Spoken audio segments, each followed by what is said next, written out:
Oh yeah!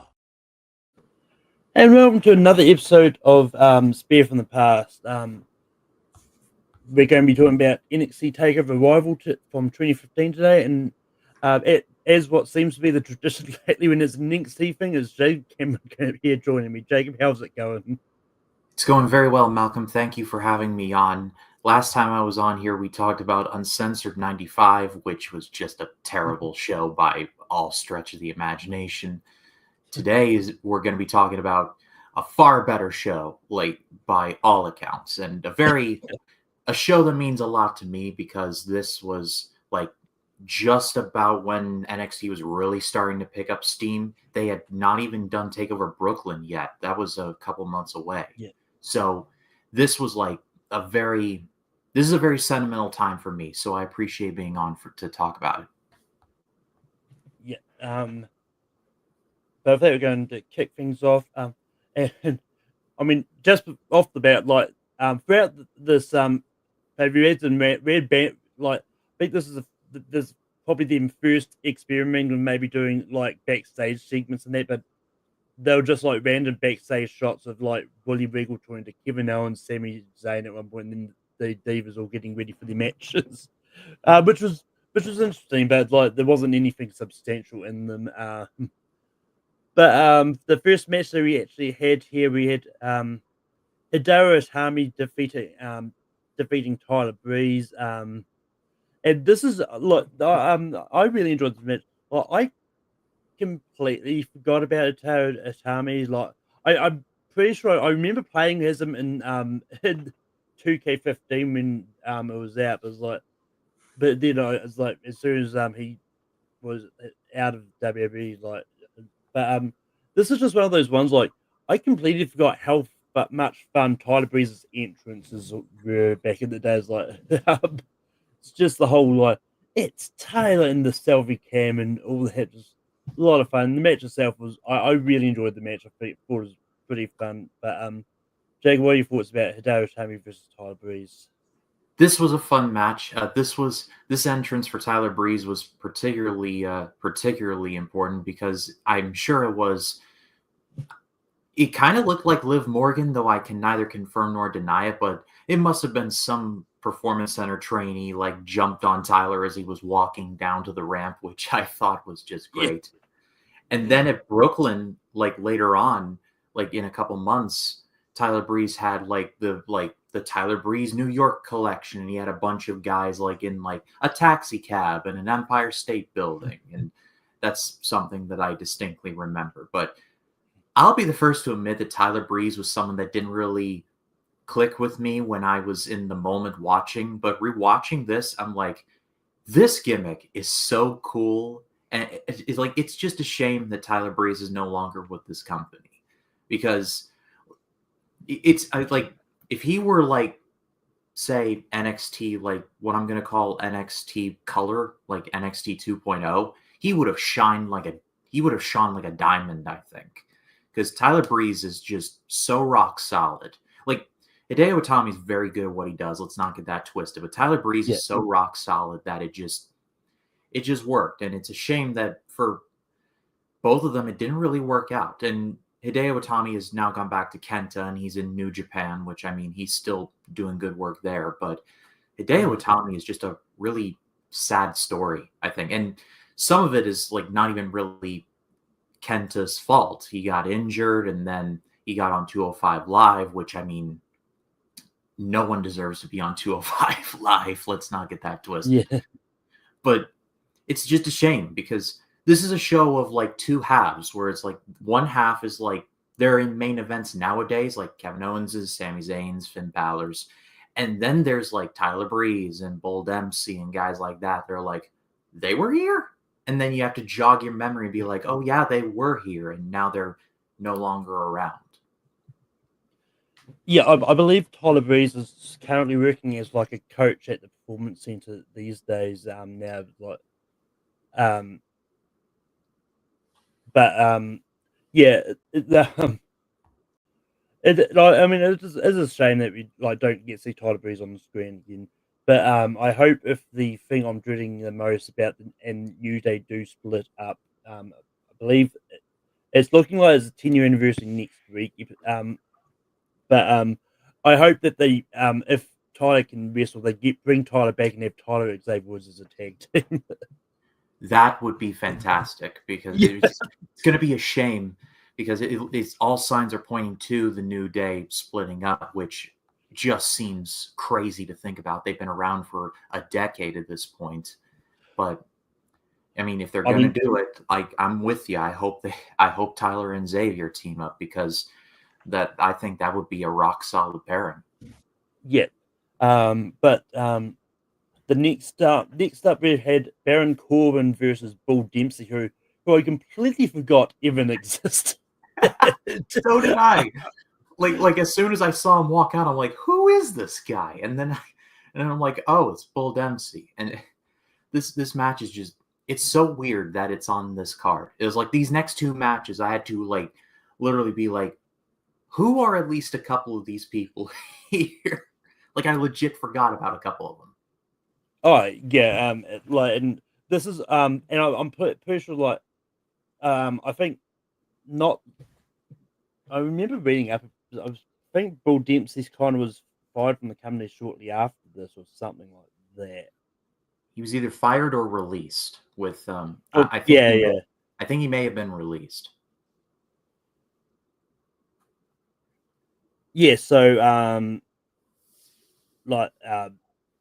this would so this is where this was his match where he apparently had an undefeated streak in NXT, and like Corbin's win here was actually no, the month before Corbin defeated Bull Dempsey's and then after this Bull Dempsey had a really gimmick change where he became like this overweight, out of shape wrestler, and that which I believe is weird. And then then in 2016 he was released, but yeah, this match was billed as a no disqualification match.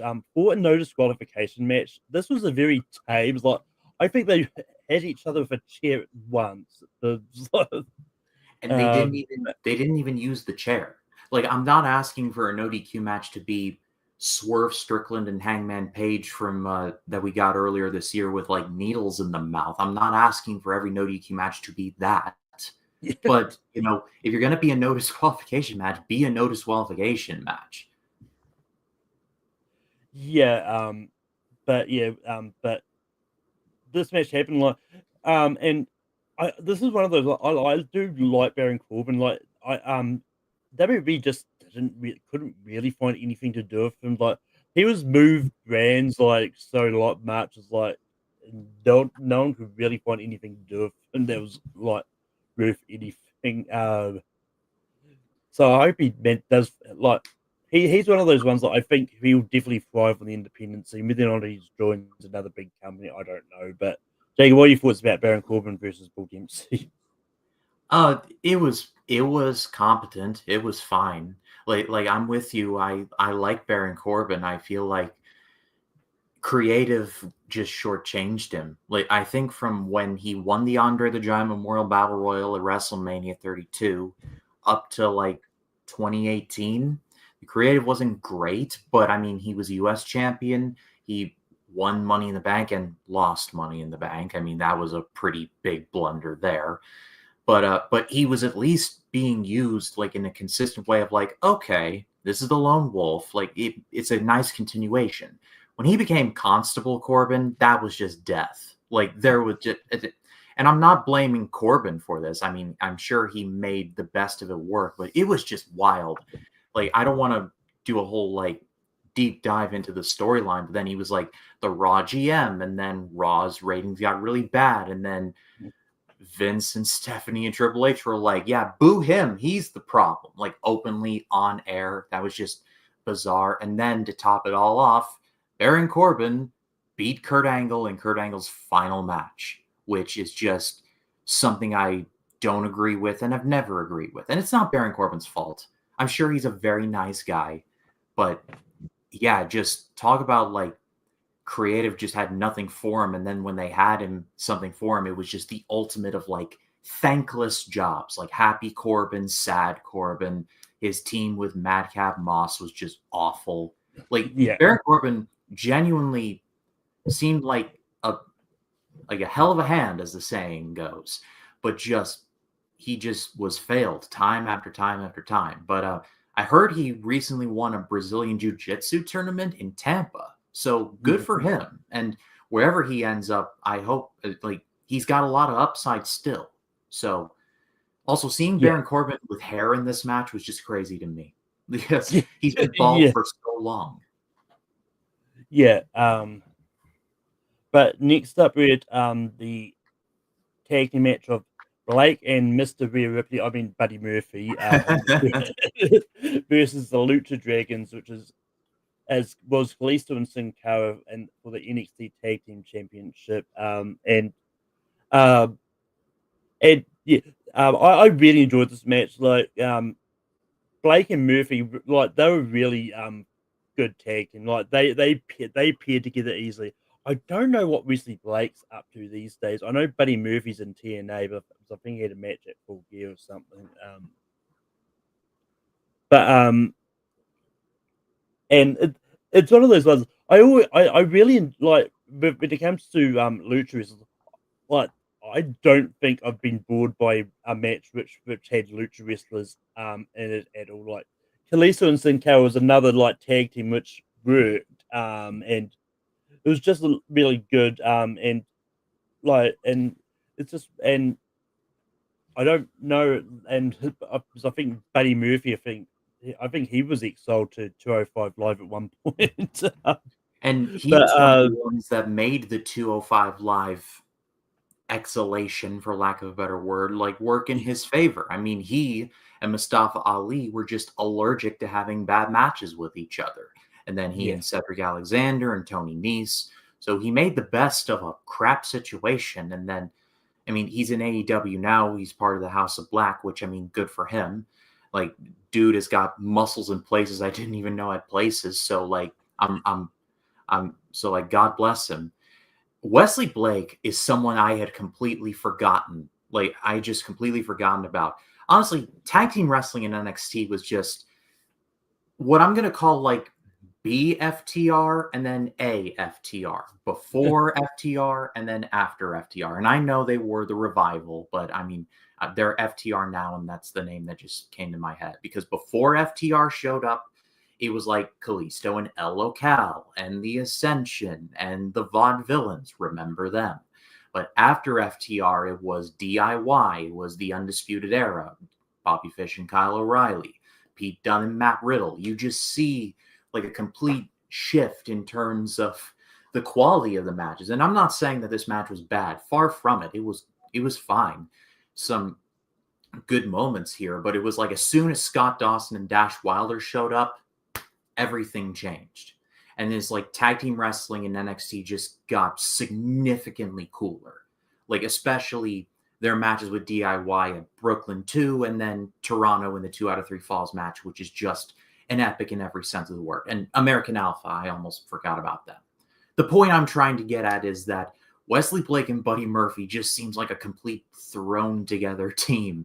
Like how thrown together were they? The only thing to come out of it that was even worth anything was Alexa Bliss. Like, think about that. Yeah. Yeah, and I just did find out what Wesley Blake's up to. Apparently, Wesley Blake's is actually working as a producer on NXT now, so like he's still in WWE. Okay, good for him. Yeah. Along with a lot of other wrestlers who have kind of fell off. Because I think I don't know who I was going with. Anyway, next up we've got Finn Balor versus Adrian Neville, the match was really good because I believe this was the number one contendership for the NXT champion as well. It was like they did a big tournament, and Adrian Neville was one of those ones I almost forgot existed, but then I remembered. Oh wait, no, he just dropped his first name like so many other people. But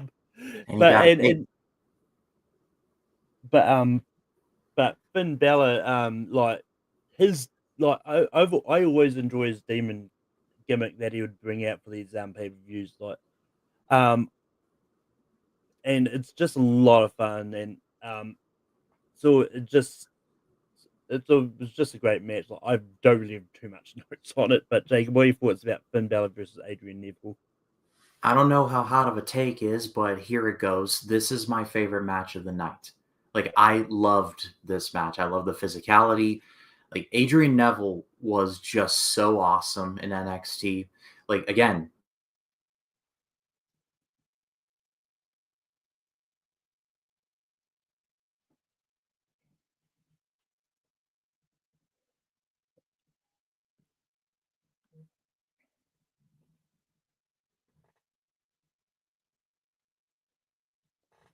I think we have lost. am I Jake, back? you're back,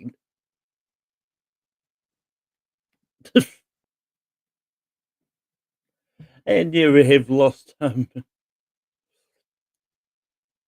Jacob, but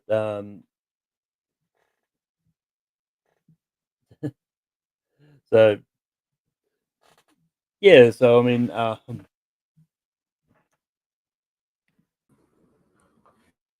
there, you're back now. I think.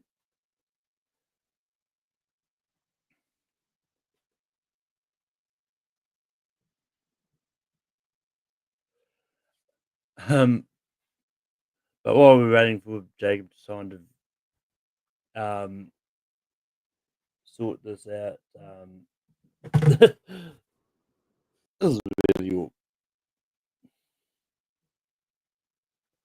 But yeah, I'm just quickly. I'm going to move on to the next one while we wait. Um, so yeah, um, Adrian Neville is now in, like AEW is Pac, I think. Um, but yeah, the match I had a lot of fun for. I'm just rambling at this point, so I'm going to move on to the next one while I wait. And just for the start, like this is Sasha Banks versus Charlotte Bailey and Becky Lynch for the NXT Women's Championship. This is a match I didn't mean to play. I think you're back. Okay, hopefully this holds up. But what did I miss? I mean, the last thing I heard you say was, and then when talking about Finn Balor versus Adrian Neville. So. Okay, yeah, this is my favorite match of the night. Like, Adrian Neville was he was a beast in NXT. And he's doing good work now in AEW. I don't want to discount that. I don't think he was any cooler than he was like in this run in NXT. He got close as King of the Cruiserweights in 205 Live. Then the whole Enzo thing happened, and that was what it was there. Finn Balor has never been cooler than he was in like 2014, 15, like all the way into 16. And he got that back in like late 2019 into 2021 when he was just like Finn Balor, like the Prince Finn Balor, like when he was NXT champion during the whole pandemic era. Like, he was really, really cool then. But he has nowadays, like in the Judgment Day, he's never been less interesting as a character. Like, he's the least important member of his own faction. Like, you might as well just get Dom to like head up that faction, but I digress on that. Point is that I'm a huge fan of Demon Finn Balor, and just every time I see that entrance, it just chills every time. And this match, like I said, match of the night for me. I love this match so much.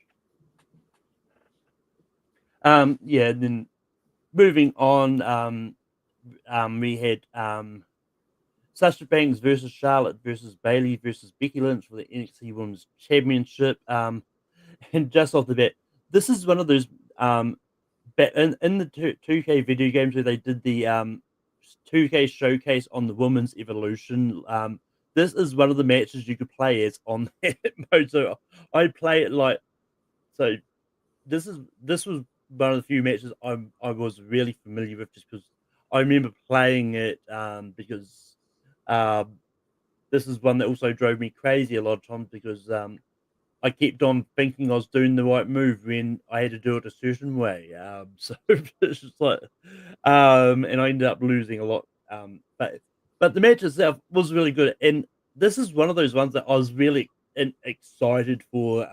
This because, like, with all the near pinfalls and that, like, you had no idea which way this was going. Like, and that's one of the things I like when these matches can be so unpredictable, and you just don't you think, oh, this person's going to win, and then after the match, you'd Charlotte going for a hug with Sasha after the match, but then Sasha pushed her away, and so I'm pretty sure they continue right feuding for that title, I think. But Jake, what are your thoughts about this Fatal 4-Way match for the NXT Women's Championship?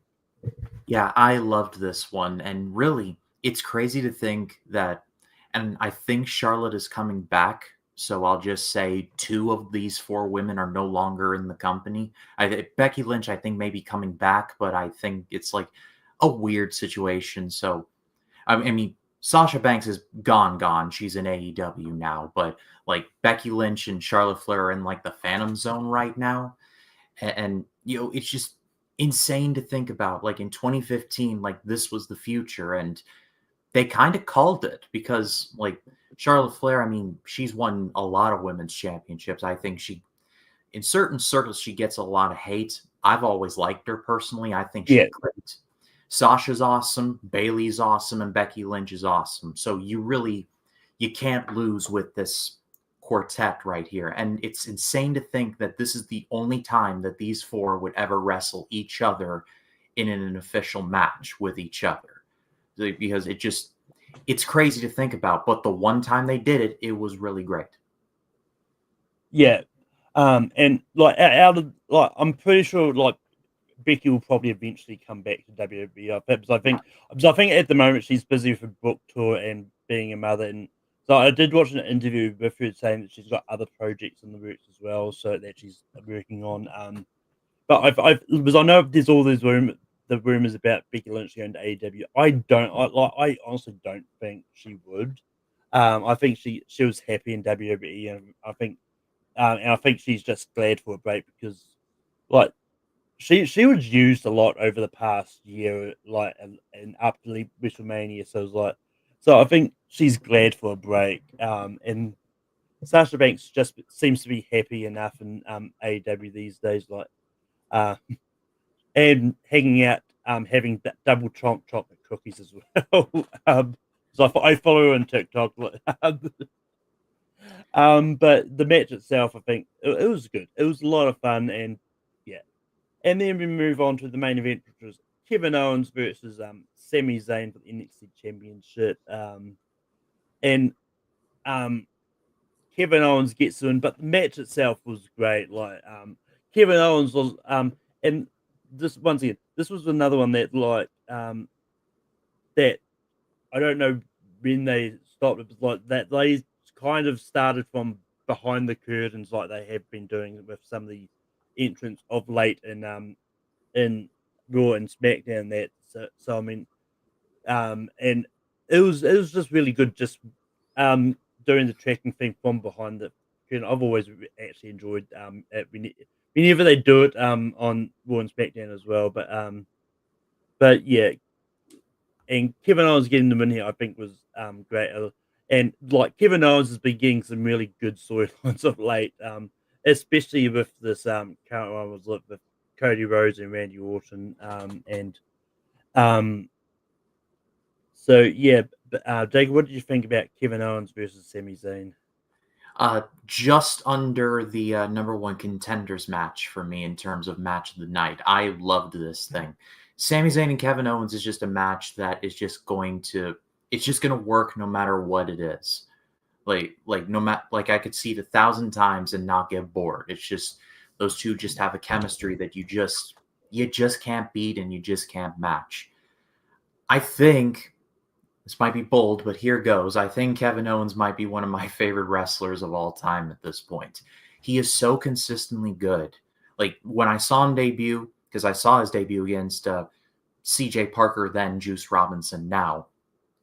he got a palm strike to the face. It busted his nose, and just like, and he finished and he won. And I'm like, I have no idea who you are, but I like you already. And he was technically supposed to be the heel, but I got behind him. And then he did this thing with Zayn, and then he faced John Cena, and the rest is history. Yeah.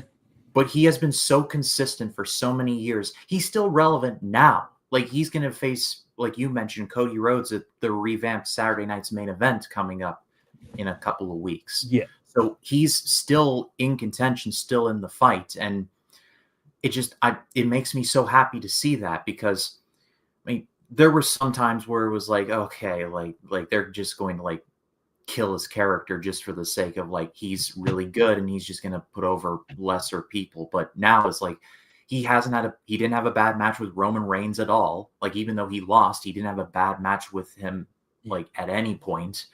Like, he and Sami Zayn have had nothing but great matches with them. Like, you put Kevin in the ring with anyone and he just makes him shine.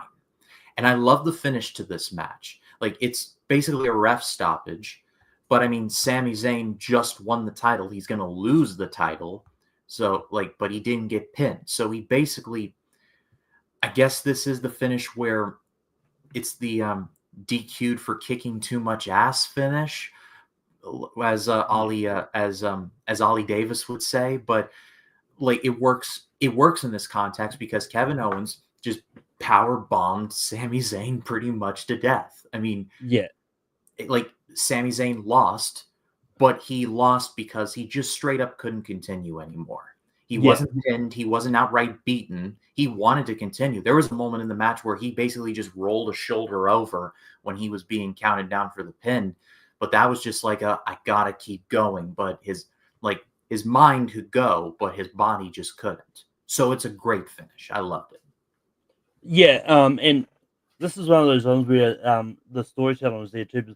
Like, just watching the whole the whole promo package. Like, well, I don't understand. Like, this was a case of like they were friends, and Sammy did something that Kevin didn't agree with, and then just turned on him, and it's just one of those ones that you could really tell in the match, like Kevin just wanted to hurt Sammy now. And I would imagine there's a good chance we might see something similar at Saturday night's main event. Although I don't know if they'll take the title off Cody that quickly. No. But I will say I actually like Kevin more as a heel anyway. Like, I think he, like, when he was face, I think he just seemed really boring. Like, it's one of those ones like for anyone, like, if you get given a title match, like, you'd think anyone wanted, like, Kevin not wanting the title match from Cody didn't make a lot of sense. But with that, at the end of that's the end of the pay-per-view here. I don't know if there is anything, but Jacob, if you could go back in time and change one booking decision in this pay-per-view, what would you change?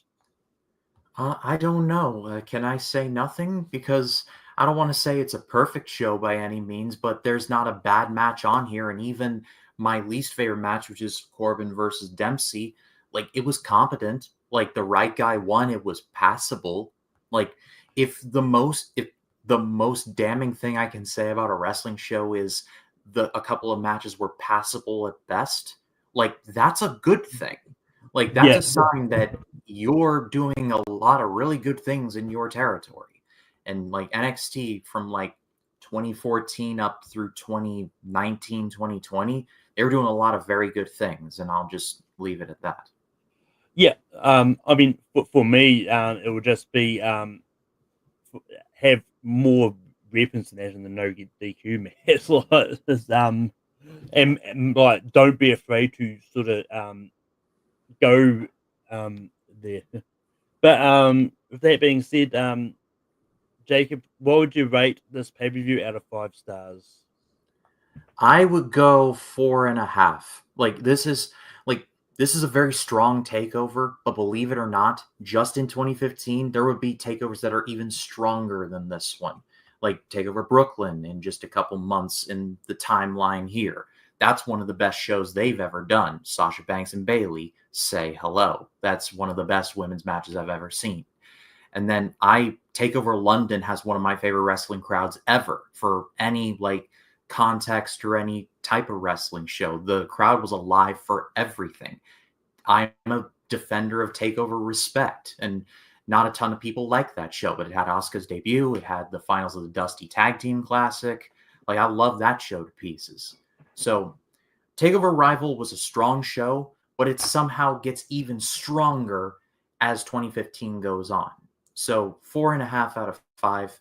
A couple of matches were just kind of like there, but even the there ones are like, okay, like they were still good at least. But the strong matches were super duper strong. Yeah, no, for me, I'm also 4 out of 5.